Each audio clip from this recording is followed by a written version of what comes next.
హుజూర్ నగర్లోని జరిగిన మీడియాపై దాడిని Amberpet, Malakpet central zone media ప్రతినిధులు ఖండించారు.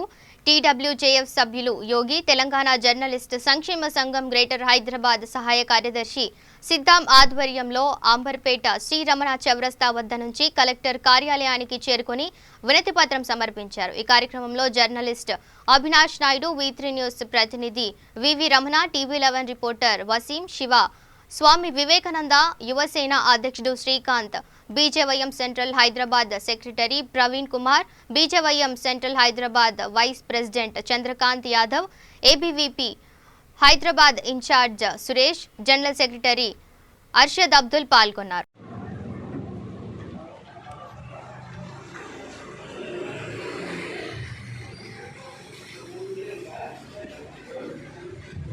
జర్నలిస్టుల ఐక్యత, జర్నలిస్టుల ఐక్యత, జర్నలిస్టుల ఐక్యత. మీడియాపై దాడియా, మీడియాపై దాడియా, కాపాడాలి ప్రజాస్వామ్యాన్ని, కాపాడాలి మీడియా స్వేచ్ఛను, అరెస్ట్ చేయాలి దుండగులను వెంటనే, ఎమ్మెల్యే సైదిరెడ్డి క్షమాపణ వెంటనే.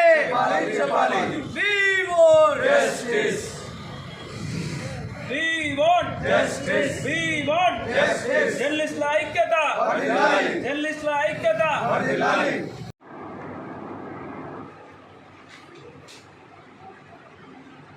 ఈరోజు జర్నలిస్టులపై జరుగుతున్న దాడులను తెలంగాణ జర్నలిస్ట్ సంక్షేమ సంఘం తరపున మేము ఖండిస్తున్నాము. ఏదైతే తెలంగాణ కోసం కొట్లాడిన మొదటి పాత్ర పోషించిన 4th ఎస్టేట్గా చెప్పుకునే జర్నలిస్టులపై ఈరోజు తెలంగాణ రాష్ట్ర ప్రభుత్వం వచ్చిన తర్వాత తెలంగాణ రాష్ట్రంలో మీడియాపై దాడులు జరుగుతూనే ఉన్నాయి.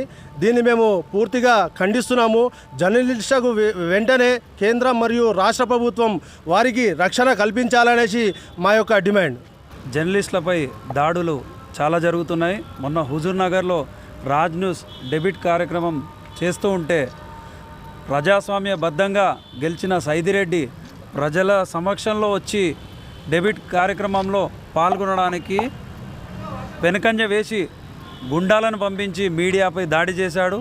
వాళ్ళపై చట్టరీత్యా చర్య తీసుకొని హత్యాయత్నం కేసులు బుక్ చేయాలని, జర్నలిస్టులందరికీ ఒక కొత్త చట్టం తేవాలని ఈ సందర్భంగా నేను తెలియజేసుకుంటున్నాను. ఈరోజు హుజూర్ నగర్లో రాజ్ న్యూస్ మీడియాపై దాడి జరగడం సిగ్గుచేటు. దీనిని తెలంగాణ విద్యార్థి నిరుద్యోగ జేఏసీ ఓజేసీ తీవ్రంగా ఖండిస్తూ ఉన్నది. ప్రజాస్వామ్యబద్ధంగా ప్రజల సమస్యలపై డిబేట్ నిర్వహిస్తున్నటువంటి 4వ ఎస్టేట్ అనేటువంటి మీడియాపై దాడి చేయడం ఇది శోచనీయం. ఏదైతే ప్రశ్నిస్తేనే తెలంగాణ సాధించుకున్నామో ఆ ప్రశ్నని ఆయుధంగా మలిచి ఈరోజు తెలంగాణ వాణిగా వినిపిస్తున్నటువంటి రాజ్ న్యూస్పై ఎమ్మెల్యే సైదిరెడ్డి అనుచరులు దాడి చేయడం సిగ్గు. మేము ఈ యొక్క డీజీపీని, అలాగే హోమ్ మినిస్టర్ గారిని, ముఖ్యమంత్రి గారిని, అలాగే ట్విట్టర్ శాఖ మంత్రి అయినటువంటి కేటీఆర్ గారిని కూడా రిక్వెస్ట్ చేస్తూ ఉన్నాం.